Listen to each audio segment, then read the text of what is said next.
నాకెందుకయ్యా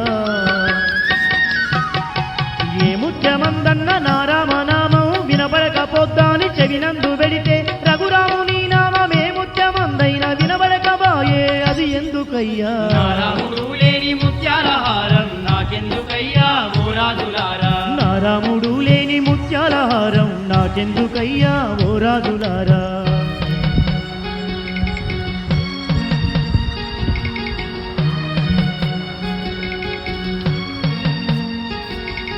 ఉన్నాడు ఉన్నాడు నా రామచంద్రుడు నా గుండెలోనే ఉన్నాడయ్యా నాలోన నా రామచంద్రుడు లేకపోతే ఈ విశ్వమే విడిచిపోతానయ్యా జై శ్రీరామ్